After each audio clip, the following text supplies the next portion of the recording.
Oh wow, y'all really liked the last video, huh? Hey there, fellow aliens. I'm your alien boyfriend, and we've got a murder mystery to solve. To start off, I want to thank you guys for being patient with me.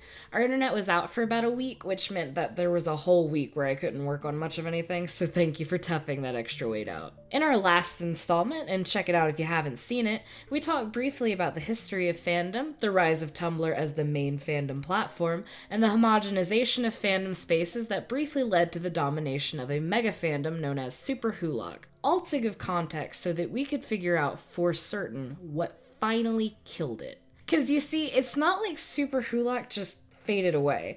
With a lot of fandoms, you see a very gradual disappearance. People leave bit by bit after content production halts or is slowed, and the work or works are forgotten for a time to be viewed with nostalgia years after. But SuperWhoLock was gone practically overnight. One day we're all making comics and reblog chains and spamming reaction gifs and laughing over our ovaries jokes next to pictures of Benedict Cumberbatch or what have you.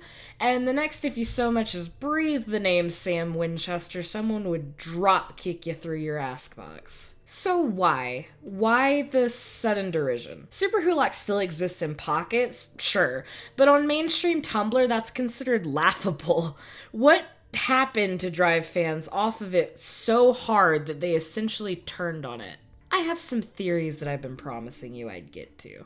Part 1. Sherlockians break down and cry, or steady declines in the quality of canon content. Supernatural, Doctor Who, and BBC Sherlock were all very flawed shows. That's a bit of an understatement actually, but I try not to viciously rip into things in a public forum unless I find them genuinely morally reprehensible. And yeah, there are morally reprehensible messages in parts of these shows, but I'm digressing. These shows were flawed. And it wasn't just the fact that these shows were flawed. If a bunch of people fall in love with a flawed show, they're usually willing to overlook its faults, at least enough that they stick with it. See, any television show that has ever aired in the history of man, excluding Transformers, Beast Wars, don't at me, but the shows that completed the SuperWhoLock trifecta weren't just flawed, they got worse. The quality of their content declined progressively the more time went on. BBC Sherlock was known for having very long hiatuses. Season 1 aired in late July of 2010. Season 2 aired in 2012. Season 3, the last season as of writing, and it looks like the last season period, did not air until 2014. Okay, I'm cutting in here a couple days late to say that actually there was a 4th series of Sherlock produced in 2017. I don't know how that did not come up in my research, but I'm sorry for being misleading. There were 4 seasons of Sherlock, not 3. That is a 2-year span of waiting for new content in between each release. And when each season only consisted of 3 episodes to begin with, all you could really do to keep up your interest was either consume or create fan work, or rewatch the same 3 to 6 episodes over and over again. That's where the problem lay for Sherlock. The more you rewatch something, the more stuff about it you start to pick out. And in a culture like Tumblr, where everyone was beginning to fall in line with a lot of leftist views the more time went on, the more people rewatched Sherlock, the more they started to find wrong. Writing choices, real-life actions of the cast and crew. I'm not gonna go too deep into it, but Benedict Cumberbatch and Martin Freeman are just not very great people. Falling into queer baiting and sexist tropes, it became harder for people concerned with that sort of thing to enjoy the show when so much about it was concerning. The show Elementary was released in 2012, and though a lot of diehard Sherlockians derided it for some pretty racist and sexist reasons, a lot of their vitriol was aimed at Lucy Liu specifically, those no longer enamored with Sherlock now had another, more diverse and progressive Holmesian iteration that they could latch onto. In my research for this video, most people in the Sherlock fandom that I spoke to jumped ship between 2012 and 2014 while waiting for season 3 to air. One of the reasons cited was maturation in the way that they consumed media. Supernatural was originally conceptualized as a single contained story with some episodic elements with a sort of non-traditional 5-act structure, where major plot beats would be dropped within the 5 seasons that those 5 acts would take, and the end of each act coinciding with the end of each season. If you view just the first 5 seasons as their own narrative and completely ignore every season after, it's a fine show. More than fine, I would so much as call it good. Flawed, especially in terms of diversity, but a good narrative, focusing on entropy and a cycle of violence in 2 broken families, and posing the question, what do we have to do to make the violence end? God, there's a video idea. Supernatural had a lot of gratuitous deaths of fan-favorite characters, but in the context of just the first 5 seasons, they at least served that narrative purpose and got the themes of the show across. Dean was the only one ever meant to make it to the end. The problem there was that Supernatural did not end after 5 seasons, as you might have guessed. Supernatural just got confirmed for season 15. Yet another correction. So yeah, Supernatural was confirmed for season 15, but as of this week, they've also been confirmed that season 15 will be the last season. So Supernatural is finally ending. The 15 seasons is still way more than they were initially supposed to run for. After the show's creator left following the initial 5-season run, it felt like Supernatural lost its direction. They had to up the ante somehow and naturally escalate the story as one does. They literally beat Satan and stopped the apocalypse in the season 5 finale. But the problem was that they literally beat Satan and stopped the apocalypse in the season 5 finale. It was really hard to follow that up in a way that wasn't completely ridiculous. On top of that, fans were catching wise to the fact that women and minority characters on the show always got killed off eventually. Kevin, the only recurring Asian character on the show, and Charlie, a fan favorite and the only recurring gay character, were both victims of this, while the white, straight male leads remain mostly intact, and if they did die, always came back somehow. I'm not saying there's something wrong with the story's protagonist having some degree of plot armor, but, well, it gets egregious. Throw in more queer baiting with them continuously teasing and then pulling the rug out from under the idea that Dean might be bisexual, and there you have it. Most people I spoke to, if they left because of canon quality reasons, cited either Charlie or Kevin's deaths as their major catalyst, and they jumped ship either during season 8 or season 9, so around 2012 or 2013. In April of 2010, Doctor Who switched doctors, which is a common thing for it to do every so often, as well as showrunners. The former showrunner was Russell T. Davies, who oversaw seasons 1 through 4. Davies was a pretty flawed writer in himself, but a lot of people were really charmed by David Tennant's iteration of the Doctor and were sad to see him go. The new showrunner was Stephen Moffat, and the new Doctor was Matt Smith. While Davies sort of contained each season of his run and ended it with a big final showdown with whatever boss he'd been building up to throughout the season, Moffat was keen to play an even longer game. Each problem led into a bigger problem, which led into a bigger problem, which led into a bigger it got old quick. There's not a lot to say on Doctor Who in this regard. Stephen Moffat was also the showrunner for BBC Sherlock as it happened, so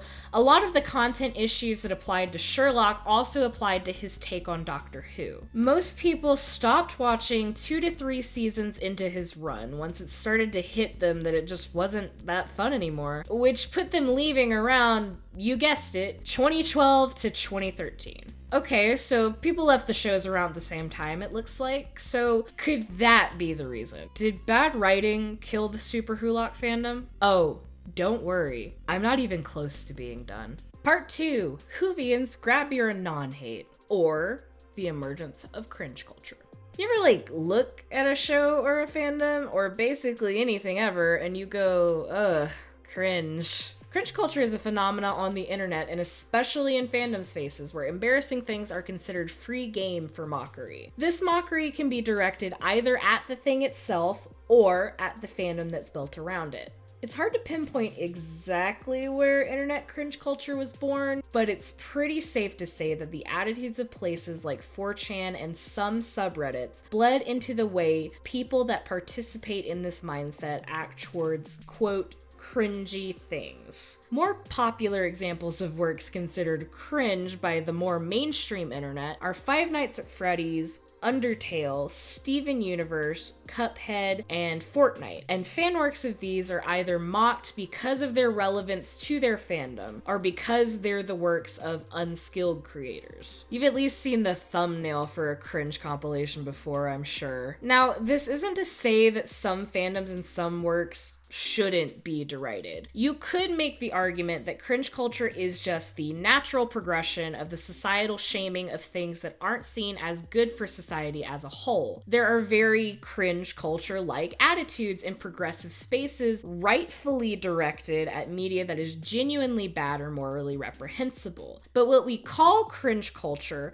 most often targets the interests of teenagers, particularly teenage girls, as well as young people in the LGBTQ community and with neurodivergences. And the problem arises when cringe is directed at harmless works, or at harmful works for the wrong reasons. Twilight, while legitimately problematic because of the racism and the promotion and romanticization of unhealthy relationship dynamics, was derided at the height of its popularity not for its problematic nature, but because it was popular with teen girls. And at its height, that is exactly what SuperWhoLock was popular with: teen girls. SuperWhoLock created a lot of backlash in the Tumblr community. The more it went on, the angrier people got about its existence. And this was a much more gradual process than the fandom's sudden disappearance. I would wager that a good chunk of this backlash did come from people who left earlier than others and were genuinely concerned about the content from the shows and the way that their fandoms behaved. Blogs like Your Fave is Problematic cropped up explicitly to address these sorts of issues. But a lot of it was from people that didn't like that it was popular just because it was popular.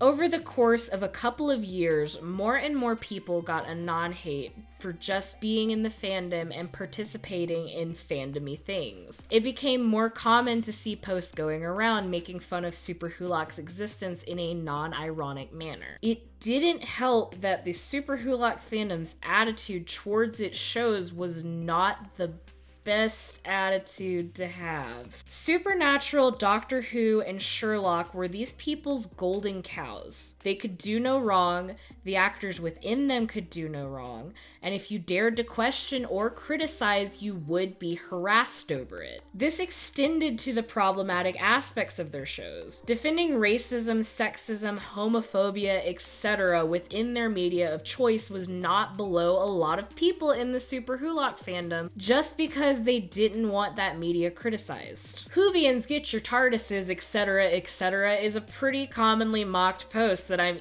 even mocking right now with my own title cards, that showcases exactly how the vast majority of the fandom acted when prodded the wrong way. There was a sense of entitlement among a lot of the fandom. They believed they genuinely did own the site, they did own these shows, and they'd often overtake non-fandom posts that weren't catered to them, which upset a lot of people. The cringe and backlash was in part a reaction to this. Was it cringe then that killed SuperWhoLock? Maybe. But if it was, I think that it was cringe related to two specific events that I believe ended the first era of Tumblr fandom in a wave of embarrassment. Part 3. Supernatural fans, get your Misha apocalypse. Or when fandom culture is just a little bit too much. I want you to picture this. The date is March 4th, 2013. You log on to Tumblr after school, and a Tumblr user who will remain unnamed has made a post that simply says, "On April Fool's Day, we should all change our icons to this," with a picture of a very uncomfortable looking Misha Collins. He plays Castiel on Supernatural for anyone that doesn't know. You make a mental note, you reblog, you otherwise forget the post. On April Fool's Day of 2013, the gates of hell are opened. It'd be one thing if everyone had just changed their avatars and called it a day, but that's not how early Tumblr operated. If everyone did something, they overdid something, as one would expect of a bunch of teenagers who were really excited and really passionate about the things they liked. But the Misha apocalypse, as it is now known, was more than just overdone. People's dashboards were flooded by the same picture of Misha Collins pasted onto different GIFs and edits over and over and over again, to the point that blacklisting the tag Mishapocalypse would turn it into a barren wasteland, provided that anybody on your dashboard bothered to tag it. Anyone not participating was very confused or very angry and frustrated. This event actually caused people to leave the SuperWhoLock fandom if they didn't leave the website entirely, which some people absolutely did. Apparently, the Mishapocalypse has been happening every year since then, but the pockets of Tumblr that still participate are so secluded that you have to actively seek them out in order to find them. But I guess not so secluded that it doesn't show up on Tumblr trending every couple April Fools. Now, this next one, I believe, is the linchpin. Everything I've talked about before led up to this one event that changed the landscape of Tumblr forever into a, while still pretty wild, much more subdued fandom experience. When we bring this up now, it's only ever to laugh at it, and in part, our younger selves, lest history be repeated. They called it DashCon. This is an urgent message. In 2014, in Schaumburg, Illinois, USA, there will be a Tumblr convention. We knew even before it happened that DashCon was not going to end well. There was this building anticipation around it from both people genuinely excited to attend and from people who knew it was gonna crash and burn. But no one was prepared for what actually ensued. So first off, there was the case of the $20,000 payment on the first night of DashCon. According to a post by DashCon's staff, they'd set up a system where they'd make multiple smaller payments over the course of the weekend to the hotel to pay for their stay. But on the first night of the con, the hotel staff told them that they would need that $20,000 by that night or risk being kicked out. DashCon asked their con-goers to help them raise at least $17,000 by the end of the night and received it through cash and PayPal donations. Now, there were rumors going around at the time that whole $17,000 deal was a scam. But from what I have found, in all fairness, it appears to have been legit. But even though it wasn't a scam, that's just not how a convention operates. No convention should be running if they don't have the money to run it. The cast and crew of Welcome to Night Vale, which was huge on Tumblr at the time, was supposed to attend and do a panel and a live show. The people running DashCon reportedly paid them half of their fees. But when it came time for Welcome to Night Vale to do the panel, they, as was their right to do so, asked for the remaining half. DashCon could not provide immediately, so Night Vale walked. Rather than refunding people who had bought tickets to see Night Vale, which is, you know, the correct and moral thing to do, DashCon offered them an extra hour in the ball pit. The ball pit that was, you know, held together by duct tape and false hope. The ball pit that someone reportedly peed in, but that was never really proven. The ball pit that also did not have any kind of time limit to its usage. That ball pit. They didn't pay for guests Ginger Hayes and the Baker Street Babes hotel rooms like they'd promised, so Ginger Hayes walked and ended up staying with the Night Vale crew. And the Baker Street Babes threatened to sue until DashCon finally paid for them. There was a consolation raffle to make up for the whole Night Vale mess, but allegedly the prizes were the gifts from the Indiegogo campaign that had never been sent out. There was some issues with Steam-powered Giraffe not showing, and reportedly Doug Jones was booked and bailed early. The whole ordeal was so bad that it made the news. We used to have jokes and posts on Tumblr that were along the lines of, what if there was a Tumblr school? What if there was a Tumblr camp? What if there was a Tumblr convention? We don't tell those jokes anymore, because now we know exactly what would happen. In conclusion, what killed SuperWhoLock? This brings us right back around to the beginning. What was it that brought the unsinkable ship called SuperWhoLock down? It's easy to say the iceberg, or rather, all the problems that I've just stated. SuperWhoLock was a problematic fandom centered around problematic shows that just kept getting worse. SuperWhoLock had a lot of teenagers in it, and teenagers get targeted for some pretty strong kinds of backlash, even without their chosen loves being bad. SuperWhoLock was a very loud and vocal fandom at the center of a couple of really big, pivotal moments in Tumblr history. Pivotal moments that changed the way that Tumblr works as a social media website.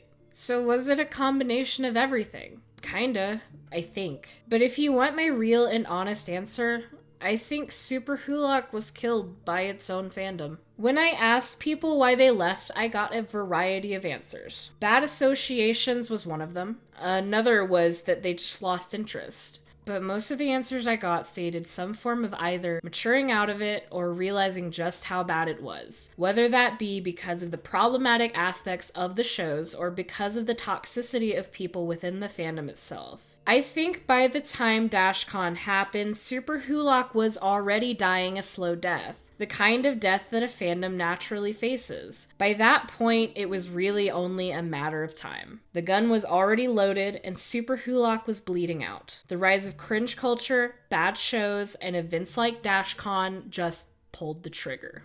Thanks for staying with me through this investigation, fellow aliens. And hey, if you like my content and you'd like to see more of it, don't forget to like and subscribe. If you have any suggestions for future videos or thoughts on this one, let me know in the comments. According to a Twitter poll I completed just a little while back, my next video is going to focus on Starscream, so stay tuned for that. If you want to see some videos that inspired me on this topic, I highly recommend H-Bomber Guy's Sherlock is Garbage and Here's Why, as well as Fandom Musings' The Fall of Supernatural, Why to Quit a Fandom. Links for those will be in the description. I'd like to give a shout out to my patrons over on Patreon: Fandom Musings, Jellicle Kitten, Ferrum Negative, Benjamin Wales, and Antic. If you want to sponsor me on Patreon, I can be found at patreon.com/alienboyfriend, and that link is in the description. It's difficult for me to work full-time because of my mental health, so Patreon helps me feed myself, my housemates, and our pets, and keeps a roof over our heads. Even just $1 means the world to me, and it's an honor for me to continue to create content for you guys because of it. My Twitter is @alienboyfriend with a 3 instead of an E in alien, and my Tumblr is Attention Deficit Starscream. For important contributions regarding the hows and whys of the SuperWhoLock fandom and why they left it, I would like to thank Hello-Copter, Pray Sepe, Caesar's Legion, Biathlon Widowmaker, Fine Call Me Jane, 1-More-Daisy, Jazz Bat, Blood Lily 16 aka Bloody's Art, and Lucky-Longshot on Tumblr, as well as @Lowell Wyther and @BLily16 on Twitter. Thank you so much for watching, guys, and until next time, Planet Cupid sends its love.